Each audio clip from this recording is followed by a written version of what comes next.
One Indian citizen anywhere in the world, Modi will come for.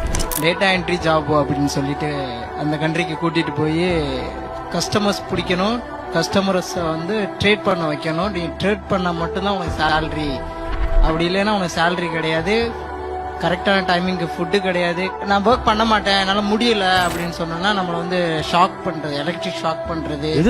Electric shock, yes, electric shock இதெல்லாம் நடக்குதா என்ன? S, என்னோட ஒரு 1500 peoples வந்து நாங்க அவுட் ஆகி வந்தோம் அங்க இருந்து. எனக்கு என்ன இதெல்லாம் பெருசா மீடியாலே வந்த மாதிரியே தெரியல. அதுதான் எனக்கு ஆச்சரியமா இருக்குது. இவ்வளவு பெரிய விஷயம் தப்பிச்சு வந்தது மிகப்பெரிய விஷயம் சார். காரணம் என்னன்னா, இது போன்ற சைபர் அடிமைகள் இருந்தா கூட அதை வந்து போட்டோ எடுத்து அவங்களுடைய வீட்டுக்கு அனுப்பிச்சு கடைசியா பணம் வாங்குவாங்க. இவர் வந்து ஒரு கான்ட்ராக்ட் சைன் பண்ணிருக்காரு. அந்த கான்ட்ராக்ட்ல அவங்க உள்ள போகும்பொழுது ஒரு சைன் பண்ணிருப்பாங்க சார். பாஸ்போர்ட்ஸ் எல்லாம் வாங்கி வச்சிருவாங்க சார். வாங்கி வச்சுட்டு ஒரு வருஷம் தான் போட்டிருக்கோம். ஆனா அது பக்கத்துல ஒரு டெனன்ட் போட்டு இவங்க இந்த கான்ட்ராக்ட் சைன் பண்ணிருக்காங்க. இவர் ஆக்ஷன் விடுவாங்க சார். இந்த சைபர் ஸ்லைவ்ஸ் உள்ள போன உடனே ஹியூமன் ஆக்ஷன் நடக்கும் சார். ஒவ்வொரு ஃப்ளோர்ல 10 கம்பெனிஸ் கூட இருக்கலாம். அவங்களுக்குள்ளேயே மாத்தி மாத்தி ஆக்ஷன் எடுத்துக்குவாங்க.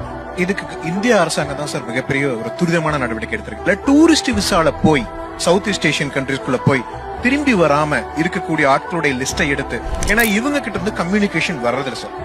இவங்க கிட்ட இருந்து கம்யூனிகேஷன் வரதில்ல. அவங்க ஜாமர் யூஸ் பண்ணுவாங்க, கட் பண்ணிடுவாங்க. இவங்க எங்கெங்கெல்லாம் டிரான்சாக்ட் பண்றாங்கன்னு எல்லாமே பார்ப்பாங்க.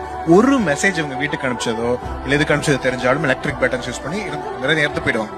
அதனால இந்தியன் கவர்மெண்ட் என்ன பண்ணாங்கன்னா, டூரிஸ்ட் விசால போய் யார் யாரெல்லாம் திரும்பி வரலாங்கிற லிஸ்டை எடுத்து அங்க கவர்மெண்ட் ஒரு பிரஷர் கொடுத்துதான் உள்ள இறங்கி இந்த சைபர் காம்பவுண்ட் வந்து கிளியர் பண்ணி கவர்மெண்ட் இறங்கிதான் வேலை பார்த்தா கவர்மெண்ட். ஆமா, இந்தியன் கவர்மெண்ட் மட்டும்தான். மிச்சம் இருக்கிறவங்க அப்படியே தான் இருக்காங்க.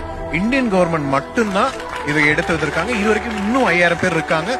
ஒவ்வொரு மாசமும் 500 பேர் 1000 பேர் வந்துட்டு தான் சார்.